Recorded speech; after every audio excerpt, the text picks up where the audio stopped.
बुलेटिनमध्ये सुरुवात करूया आत्ता क्षणाच्या महत्त्वाच्या बातमीने। बातमी जळगावमध्ये आहे। जळगावमध्ये केंद्रीय मंत्री रक्षा खडसेंच्या मुलीची टवाळखोरांकडून छेड काढल्याचा धक्कादायक प्रकार घडलेला आहे। मुक्ताईनगर इथल्या यात्रा महोत्सवात काही टवाळखोरांकडून खडसेंच्या मुलीसह अन्य मुलींची छेड काढल्याचा गंभीर प्रकार घडलाय। धक्कादायक म्हणजे या टवाळखोरांकडून खडसेंच्या सुरक्षा रक्षकांनाही धक्काबुक्की करण्यात आली। या गुंडांवर कारवाई करण्याच्या मागणीसाठी खुद्द रक्षा खडसेंनाच पोलीस स्टेशन गाठावं लागलंय। या प्रकरणी एका संशयिताला पोलिसांनी ताब्यात घेतलंय।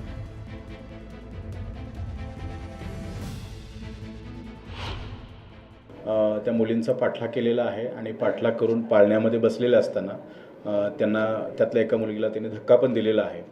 हा प्रकार दाखल झालेला आहे आणि मोबाईलमध्ये व्हिडिओ कॉल केलेला होता असं त्यातील एका पीडित मुलीचं म्हणणं आहे।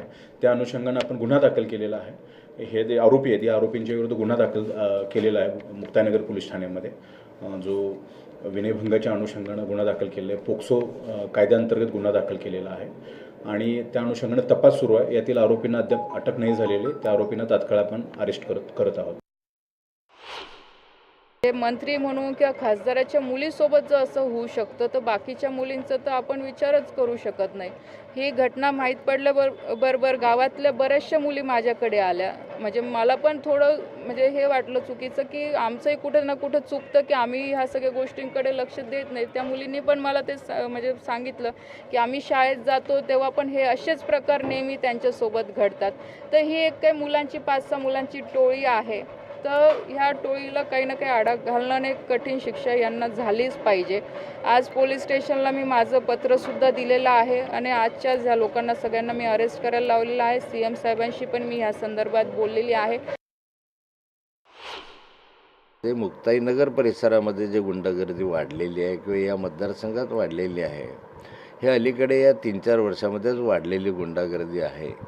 यामध्ये महाराष्ट्राच्या विधान परिषदेमध्ये मी स्वतः खूप वेळा बोललेलो आहे, आक्रमकपणे मांडलेलं आहे। सरकारला मी म्हटलं की तुम्ही काय बांगड्या घातल्यात काय थांबवायला, इथपर्यंत मी बोललेलो आहे।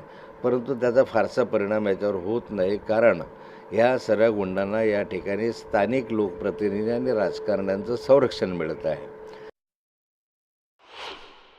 2 दिवस आधी नोंदवलेल्या ह्या तक्रारीची दखल घेऊन ज्या उन्हाळा टवाळ मुलांबाबतीमधली ही तक्रार होती त्यांच्यावर साधी कारवाई सुद्धा करण्यात आली नाही, त्यांना अटक सुद्धा करण्यात आली नाही।